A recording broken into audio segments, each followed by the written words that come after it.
예, 안녕하세요. 세계로 열린 축복방송 시청자 여러분, 반갑습니다. 저는 인천 부평구 삼산동에 위치한 함께 이루는 교회를 섬기는 유재상 목사입니다. 이렇게 여러분을 만나 뵙게 돼서 반갑습니다. 예수님은 한 분이십니다. 이 예수님은 유일한 하나님의 독생자이십니다. 그런데 우리가 이 예수님을 만난 체험은 사람마다 다 다릅니다. 어떤 사람은 육신의 병이 찾아왔어요. 그래서 이 육신의 병을 어떻게 하면 고칠 수 있을까? 이 육신의 병이 어떻게 하면 나음을 입을 수가 있을까? 그러다가 예수님이 찾아오셨어요. 그리고 예수님을 만났습니다. 예수님 만나니까 이 병마가 다 쫓겨났어요. 할렐루야! 이분은 예수님이 바로 나파의 하나님이십니다. 또 어떤 분은 사업에 부도가 났어요. 그래서 너무나 힘들고 어렵고 고달프고 고통 속에 있는데 말씀을 보니까 요한복음 14장 27절에 내가 너희에게 평안을 끼치노니 내가 너희에게 평안을 주노라. 내가 주는 평안은 세상이 주는 평안과 같지 아니하니 너희는 두려워하지 말라, 근심하지 말라. 이 말씀을 딱 읽는데 이 말씀이 그냥 내 가슴을 팍팍 치는 거예요. 그런데 이 말씀이 내 안에 들어오니까 내 안에 평안이 찾아왔습니다. 이분은 예수님이 바로 평안을 주시는 예수님이십니다. 또 어떤 분은 가족 간의 갈등, 자식과의 갈등, 아내와의 갈등, 고부 간의 갈등, 여러 사람들의 관계 속에서 너무 힘들고 어려운 거예요. 그래서 교회에 나왔습니다. 우리 함께 이루는 교회에 나왔습니다. 그런데 그때 목사님이 우리 모두는 죄인입니다. 모든 것은 나 때문에 시작된 것입니다. 이 말씀을 들으니까 그렇구나. 이 사람과의 관계의 갈등은 다른 사람 때문이 아니라 바로 나 때문이구나. 이렇게 생각을 하니까 내가 변하기 시작했습니다. 내가 변하기 시작하니까 예수 그리스도의 사랑을 만나게 됐어요. 예수 그리스도의 사랑을 만나게 되니까 나 때문이야. 그래서 다른 사람을 사랑하게 됐습니다. 다른 사람을 사랑하게 되니까 모든 관계가 다 풀리기 시작하는 거예요. 자, 이렇게 사람마다 예수님을 체험한 것은 다 다릅니다. 그런데 사도들도 베드로를 소망의 사도라고 얘기합니다. 또 바울을 믿음의 사도라고 얘기합니다. 또 사도 요한을 사랑의 사도라고 얘기합니다. 그럼 왜 이 사도들 앞에 믿음, 소망, 사랑이라는 것이 붙었을까요? 그들은 예수님과 만나는 그 순간 바로 예수님이 소망이시구나, 바로 예수님이 사랑이시구나, 바로 예수님이 믿음을 주시는 분이구나, 이것을 깊이 깨달았기 때문에 그들은 소망의 사도, 믿음의 사도, 사랑의 사도가 됐습니다. 어느 날 베드로가 밤이 맞도록 그물질을 했습니다. 그런데 고기를 한 마리도 잡지 못했어요. 이 베드로에게 고기는 양식이고 옷이고 곧 생활의 전부였습니다. 그런데 밤이 맞도록 그물질을 해서 고기를 한 마리도 잡지 못했다는 것은 그가 삶 속에서 절망 속으로 빠졌다는 것을 의미하지 않습니까? 근데 그때 예수님이 찾아오셨어요. 그리고 예수님께서 베드로에게 말씀을 하셨습니다. 베드로야, 저 깊은 데 가서 그물을 던져라. 성경은 우리에게 이렇게 말합니다. 예, 제가 말씀에 의지해서 저 깊은 데 가서 그물을 던지겠습니다. 깊은 데 가서 그물을 딱 던졌더니 그물이 찢어지도록 고기가 잡혔어요. 할렐루야. 말씀에 의지하면 행운이 옵니다. 말씀에 의지하면 축복이 옵니다. 베드로는 말씀에 의지했습니다. 그러면은 지금 그물에 베드로의 양식이고 베드로의 생활이고 베드로의 오신 고기가 가득 채워져서 막 그물이 찢어져서 막 흘러서 고기가 빠져나간단 말이에요. 그럼 베드로는 그물로 막 쫓아가야 됩니다. 그러면서 빠져나가는 고기를 어떻게 간수를 해야 되는데 베드로가 전혀 엉뚱한 이야기를 하고 있습니다. 예수님 앞에 가서 주님, 내가 죄인입니다. 내 곁을 떠나소서, 이 고백을 하거든요. 그럼 베드로는 그 바다에서 고기 잡는 곳에서 소망을 느끼지 못한 것이죠. 이것은 바로 땅에 대한 소망입니다. 예수님 만나니까 예수님이 소망이 됐습니다. 예수님이 말씀하시잖아요. 야, 너 고기를 잡는 어부 되지 말고 사람을 낚는 어부가 되라. 복음을 전하는 전도자가 되라. 할렐루야. 베드로는 그때부터 예수님을 쫓아다녔습니다. 그런데 베드로의 그 예수님의 쫓아다닌 제자 생활을 가만히 들여다보면은 예수님을 딱 잡고 있을 때는 소망이었어요. 그런데 예수님을 잡지 못했을 때는 절망이었습니다. 마태복음 14장 22절 이하를 보니까 예수님이 바다 위를 팍 걸어오십니다. 베드로가 얼마나 부러웠겠어요. 그래서 예수님, 저도 바다 위로 한번 걸을까요? 예수님 앞에 이렇게 묻습니다. 예수님께서 걸어와라. 베드로가 물속에 딱 뛰어들었어요. 그리고 예수님 바라보고 걸었습니다. 할렐루야. 그런데 예수님 바라보면서 몇 걸짝 걷는데 막 바람이 불고 파도가 치는 거예요. 그러니까 그 바람과 파도에 딱 바라보니까 뭔가 두렵고 뭔가 이게 공포가 몰려오는 거예요. 그러니까 거기다 막 빠져서 허우적대는데 예수님, 저 살려주세요. 저 살려주세요.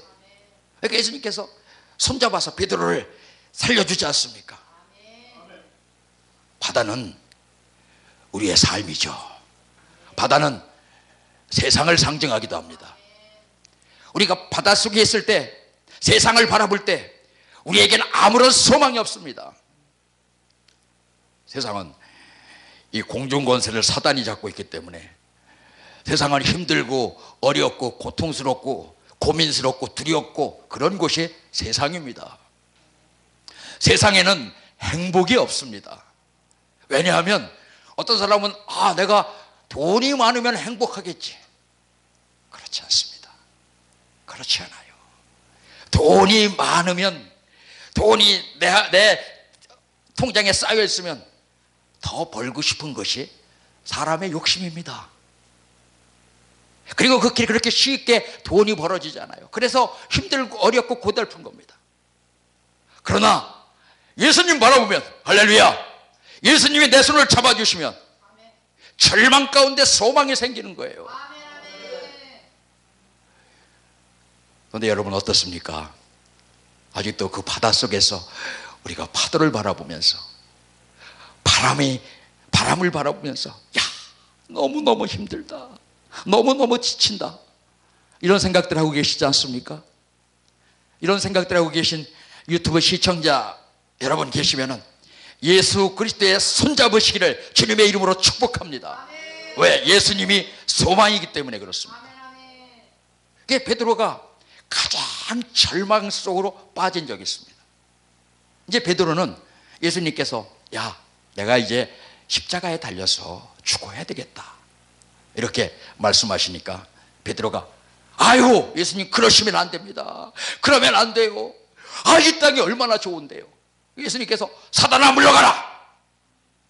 네가 하나님의 일을 생각하지 않고 사람의 일을 생각하는구나. 베드로는 이 땅에 뭔가 소망이 있는 줄 알고, 예수님 죽으시면 안 되죠. 우리가 얼마나 예수님을 뒤를 쫓아다니면서 예수님과 함께 얼마나 고생을 했습니까? 이제 예수님은 이 땅의 왕으로서 제가 영의정도 하고 좌의정도 해야죠. 베드로의 생각 아니겠습니까? 사람의 생각입니다. 사람은 이 땅이 전부인 줄 알고 있습니다. 그러나 예수님은 그것이 사람의 일이라는 거예요. 하나님의 일은 예수 그리스도가 십자가에 달려서 부활하시는 것, 이것이 바로 사람의 일이라는 겁니다. 이것이 바로 하나님의 일이라는 겁니다. 왜 베드로가 사단아 물러가라. 근데 베드로의 장점이 하나 있습니다. 보통 우리는 사단 하면은 얼마나 시험이 들겠어요. 근데 베드로는 사단아 물러가라 이렇게 얘기해도 눈 하나 깜짝하지 않고 예수님을 따랐다는 겁니다. 이 베드로의 성품을 닮으시기를 주님의 이름으로 축원합니다. 베드로가 많은 사람들 앞에 서서 많은 일을 했습니다. 그는 늘 예수님 앞장서서 일을 하려고 했다가 실패를 했습니다. 그러나 그렇게 앞에 서는 사람이 있기 때문에 또한 교회 일도 할 수 있는 거 아니겠습니까? 베드로가 이렇게 사단아 물러가라 그 소리를 듣고도 그는 예수 그리스도를 끝까지 쫓아다녔습니다. 예수님께서 베드로에게 말씀하십니다. 또 제자들에게 말씀하십니다. 야, 내가 이제 저쪽으로 가야 되는데 가야 된다. 그러니까 베드로가 제가 예수님 가신 곳에 끝까지 쫓겠습니다. 지금 베드로는 예수님께서 무엇을 말씀하시는지 잘 모르고 있습니다. 그냥 자기의 의로 예수 그리스도가 가는 곳까지 끝까지 쫓아보겠다 이렇게 얘기를 하고 있습니다. 예수님이 이제 대제사장 집에 붙들려 가셨어요. 베드로가 제가 예수님 끝까지 쫓겠습니다. 제가 예수님 끝까지 쫓아갈 거예요. 이렇게 말했으니까 예수님 끝까지 쫓기 위해서 대제사장 집에 딱 들어갔어요. 거기 들어가니까 이게 뭔가 죽음의 공포가 있는 거예요. 이 죽음의 공포는 느껴보지 않은 사람은 모릅니다. 제가 우리 성도들이 이제 조금 힘든 성도가 이렇게 얘기를 합니다. 목사님, 저는 빨리 천국으로 갔으면 좋겠어요. 이렇게 얘기합니다. 그래서 믿음 정말 좋네. 그런데 천국에 가면 예수님 앞에서 어떻게 설 건데? 내놓을 게 있어야 될 거 아니야. 저는 그렇게 얘기를 합니다. 우리가 이제 이 땅에 사는 목적이 있죠. 우리가 이 땅에 사는 목적은 과연 이 땅에서 얼마나 하나님을 기뻐하시는 일을 할까? 할렐루야. 결국 그 일 때문에 우리가 살아가는 목적 아니겠습니까? 우리 강혜수도 목사님도 또 도요한 목사님도 그 일 때문에 지금 이 일을 하는 거 아니겠습니까? 우리가 이 땅에서 사는 목적, 그건 딱 한 가지입니다. 하나님께 영광입니다. 하나님은 나를 통해서 영광 받기를 원하십니다. 베드로가 딱 들어갔어요. 죽음의 공포가 이렇게 밀려오는 거야. 죽음의 공포가. 근데 어떤 계집아이가 당신 예수랑 한패 아니요? 베드로가 아닌데 나 예수 모르는데 하고 부인했습니다. 점점 뒤로 이제 물러섰죠. 그래서 불조인데 딱 서 있으니까 어떤 사람이 당신이 나사렛 사람 예수랑 같이 다닌 사람 아니야? 그 일당이지. 아이고 아닌데요. 제가요 맹세하면서 말씀을 드립니다. 저 절대로 그 사람 모릅니다. 맹세하면서까지 예수를 부인했어요. 이제 이 베드로가 점점 문 밖으로 점점 나가고 있습니다. 왜? 여차하면 도망가려고. 어떤 사람이 또 얘기하는 거예요. 당신이 바로 예수랑 같이 다녔잖아. 당신이 예수랑 같이 다니는 한패 아니요. 그러니까 베드로가 예수님을 저주하면서까지 부인했습니다. 그래서 성경은 이렇게 말해요. 그때 예수님을 부인할 때 베드로의 머릿속에 예수님께서 네가 닭이 2번 울기 전에 나를 3번 부인하리라. 그러면서 예수 그리스도와 눈이 탁 마주칩니다. 그때 베드로가 얼마나 절망을 했을까요? 베드로의 마음이 그때 어땠을까요? 내가 자신 있게 예수님 가시는 길 끝까지 쫓아야 되는데 나는 이거밖에 안 되는 존재인가? 난 이거밖에 안 되는 존재야? 여러분, 내가 다 무너지는 순간, 내 의가 무너지는 순간, 그때 우리는 진정한 예수를 만날 수가 있습니다. 그렇기 때문에 신앙의 실패는 결코 실패가 아닙니다. 신앙의 절망은 결코 절망이 아닙니다.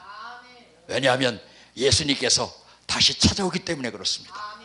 그래서 요한복음 21장에 이제 베드로가 모든 걸 다 포기하고 갈릴리 바다로 고기 잡으러 간 그 예수님을 베드로를 예수님이 찾아오지 않습니까? 그러면서 예수를 처음 만났을 때와 똑같이 야, 저 깊은 데 가서 그물을 던져라. 베드로가 그 말을 딱 들으면서 딱 보니까 예수님이에요. 그 예수님이 베드로에게 이제 이렇게 숯불에 고기를 구우면서 말씀하십니다. 너는 아직도 나를 사랑하느냐? 베드로가 사랑하죠. 사랑합니다. 그러면 내 양을 치라. 또 베드로 예수님이 말씀하셔요. 야, 베드로야, 너 나 사랑하냐? 예, 사랑합니다. 내 양을 먹이라. 또 세 번째 물으셔요. 너는 아직 나를 사랑하느냐? 예, 제가 사랑합니다. 사랑합니다. 이때 베드로에겐 어떤 찔림이 왔을까요? 대사장 집 앞에서 예수님을 3번 부인한 찔림이 계속 그의 양심을 두드리는 거죠. 할렐루야. 막 양심을 두드려요. 우리도 그런 때 있잖아요. 우리도 하나님 말씀 밖에 섰을 때 우리의 양심을 막 성령님께서 두드리시잖아요. 너 그렇게 해도 되는 거야. 너 그렇게 말해도 되는 거야. 너 그렇게 혈기 부려도 되는 거야. 베드로 계속 주님께서 양심을 두드리잖아요. 베드로가 예, 제가 아직도 주님을 사랑합니다. 그러면 내 양을 먹이라. 왜 예수님은 베드로에게 이렇게 3번을 물었을까요? 그거 뭐 여러 가지로 해석을 하는 분도 계시지만 저는 이렇게 해석을 합니다. 왜냐하면 베드로가 대제사장 집에 들어갔을 때 베드로는 예수님의 제자된 것을 3번을 부인했습니다. 그럼 예수님 입장에서 베드로는 예수님의 수제자가 되어야 돼요. 이 수제자가 되려면 예수님을 저 제자 아닌데요, 저 제자 아닙니다, 저 제자 아니에요. 근데 이것을 회복을 시켜드려야 돼요. 그래서 예수님께서 베드로에게 찾아가서 넌 날 사랑하느냐, 넌 날 사랑하느냐, 넌 날 사랑하느냐 이렇게 계속 묻고 있습니다. 우리도 마찬가지예요. 우리도 신앙에 실패할 때 있습니다. 그때 예수님께서 우리에게 계속 물으셔요. 넌 날 사랑하느냐? 넌 날 사랑하니? 넌 날 사랑하니? 여러분, 예수님이 이렇게 우리에게 물어주시는 것이 얼마나 큰 축복이십니까? 우리가 다른 길로 갈 때, 우리가 말씀 밖에 섰을 때 예수님께서 침묵하신다면 그건 우리에게 저주죠. 내가 예수님 말씀 밖에 섰을 때, 내가 예수의 길 아닌 다른 길로 갈 때, 혹시라도 내가 시험 들어서 십자가를 내리려고 할 때 예수님이 찾아오셔서 유목사, 너 아직도 나 사랑하냐? 이렇게 물으신다면 저에게 얼마나 큰 힘이 될까요? 우리 유튜브 시청자 여러분, 혹여라도 마음에 시험 드신 분 계십니까? 아직도 여러 가지 고난 가운데 계신 분 계십니까? 여러분, 분명히 예수님께서 여러분을 찾아가셔서 물으실 겁니다. 넌 아직도 나를 사랑하냐? 그러면 여러분, 예, 사랑합니다. 사랑합니다. 베드로도 예수님을 부인하고 예수님을 맹세하면서 부인하고 예수님을 저주하면서 부인한 베드로도 예수님이 사랑하냐 물으니까 예, 사랑합니다 대답하지 않았습니까? 우리는 예수님 부인하지는 않습니다. 다만 말씀 밖에 살아갈 뿐이죠. 그런데 뭘 우리가 주님 앞에 무릎 꿇고 주님 잘못했습니다, 제 손 잡아주세요, 이렇게 주님 앞에 회개하면 주님은 다시 우리 손을 뜨겁게 잡아줄 줄로 믿습니다. 자, 이제 이 베드로가 사도행전 2장에서 강한 바람과 같은 불의 혀와 같은 그런 성령의 충만함을 받자. 그렇게 예수님을 저주하면서 부인했던 베드로가 그냥 목숨을 걸면서 예수 그리스도가 바로 하나님의 아들이시고 그 하나님의 아들을 우리가 죽였습니다. 예수 그리스도를 부인해서 너는 나를 사랑하느냐 라고 물었을 때 베드로의 양심을 콕콕 찔렀을 때 이건 수많은 사람들 앞에서 예수 그리스도가 바로 하나님의 아들이시고 그 하나님의 아들인 메시아를 우리가 죽였습니다 할 때 사람들의 양심을 콕콕콕 찌르는 거 아니겠어요? 그 사람들이 내가 의할꼬 내가 의할꼬 그래서 3,000명이 돌아오는 거 아니겠습니까? 베드로는 비록 절망을 했지만 그는 낙심하진 않았습니다. 베드로는 그 절망 가운데 예수 그리스도를 만났고 그 절망 가운데 예수 그리스도를 손잡았고 그 절망 가운데 예수 그리스도를 찾았습니다. 할렐루야. 그러니까 그 베드로전서를 보면 예수 그리스도 이렇게 표현하고 있어요. 나의 산 소망이신 예수 그리스도. 베드로전서에 보면 이곳저곳에서 예수 믿다가 고난나고 핍박당하는 사람들한테 이 베드로 이렇게 얘기합니다. 야, 산 소망이신 예수 그리스도를 바라보라. 할렐루야. 우리가 절망 가운데 있으면 모두가 예수 그리스도 바라보는 그런 분들이 되시기를 주님의 이름으로 축복합니다. 그래서 베드로는 늘 예수님을 소망이라고 생각을 했습니다. 그럼 사도 바울은 왜 믿음의 사도라고 했을까요? 사도 바울은 예수님 생전에 예수님의 제자였던 사람이 아닙니다. 그래서 베드로는 예수님 생전에 예수님 곁에 있었고 예수님 같이 식사했고 예수님과 같이 걸었고 예수님과 같이 잠잤고 막 이렇게 예수님과 한 덩어리가 됐지만 이 사도 바울은 다메섹에서 예수를 만났습니다. 그러면 이 다메섹에서 만난 예수는 십자가에 달려 죽으시고 부활하신 예수 그리스도죠. 이분은 하나님 우측 보좌에 앉아 계신 분입니다. 이분을 우리가 바라볼 수 있는 것은 믿음밖에 없습니다. 할렐루야. 왜요? 그분은 보이지 않고 그분은 만져지지 않고 그분은 우리 곁에 안 계시고 우리 안에 계시기 때문에 그렇습니다. 그렇기 때문에 사도 바울이 저 하나님 우측 보좌에 앉아 계신 예수 그리스도를 바라보라. 만삭된 나도 저 예수 그리스도가 나를 구원해 주셨다. 사도 바울은 늘 찾는 것이 믿음이었습니다. 그는 믿음 아니면 죽음. 오직 믿음. 우리도 이런 믿음의 사람들 되시기를 주님의 이름으로 축복합니다. 사도 바울과 같은 믿음으로 복음 전하기를 주님의 이름으로 축복합니다. 사도 바울도 그 믿음 가운데 살았잖아요. 그래서 40회 하나를 감암매를 5번 맞고 또 태장을 3번 맞고 돌에 1번 맞아 죽을 뻔하고 또 배가 난패돼서 2번 죽을 뻔하고 강도를 만나고 기근을 만나고 홍수를 만나도 오직 그가 예수 그리스도를 바라보는 것은 예수 그리스도를 표대를 삼은 것은 바로 이 믿음 때문에 그렇습니다. 우리는 믿음이 아니면 아무것도 할 수가 없습니다. 우리는 믿음이 아니면 예수 그리스도를 만날 수가 없습니다. 우리는 믿음이 아니면 예수 그리스도를 만질 수가 없습니다. 우리는 믿음이 아니면 말씀을 믿을 수가 없습니다. 그래서 사도 바울처럼 믿음 가운데 사시기를 주님의 이름으로 축원합니다. 그럼 사도 요한은 왜 사랑의 사도라고 했을까요? 이 사도 요한은 제자들 중에서 맨 막내였습니다. 이 사도 요한을 예수님은 깊이 사랑하셨어요. 그래서 베드로와 야고보와 요한이 늘 함께 가지 않습니까? 우리가 이제 미켈란젤로가 그린 최후의 만찬을 이렇게 보면은 예수님 심장에다 이렇게 누워서 떡을 떼는데 귀를 대고 있는 사람이 있습니다. 이 사람이 바로 사도 요한입니다. 이 사도 요한은 예수 그리스도의 심장에다 귀를 대고 있으면서 무엇을 느꼈을까요? 그 예수 그리스도의 사랑의 심장의 고동소리를 느끼지 않았을까요? 그래서 사도 요한은 늘 예수 그리스도를 바라보는 시각이 사랑이었습니다. 그래서 요한일서 4장 10절에 보면은 우리가 하나님을 사랑한 것이 아니라 하나님이 우리를 사랑했다라고 얘기하고 있습니다. 또 요한복음 3장 16절은 이렇게 말씀하고 있습니다. 하나님이 세상을 이처럼 사랑하사 독생자를 주셨으니 누구든지 그를 믿는 자는 멸망치 않고 구원을 얻으리라. 할렐루야. 사랑은 허다한 죄를 덮는다고 합니다.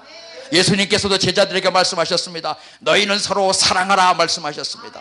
내가 또 새 계명을 주노니 너희는 서로 사랑하라 이렇게 말씀하셨습니다. 오늘 본문을 한번 봅시다. 자, 아까 베드로가 소망의 사도라고 얘기했습니다. 그런데 결국 베드로에게 찾아온 것은 예수 그리스도의 사랑이었습니다. 이 바울은 믿음의 사도였습니다.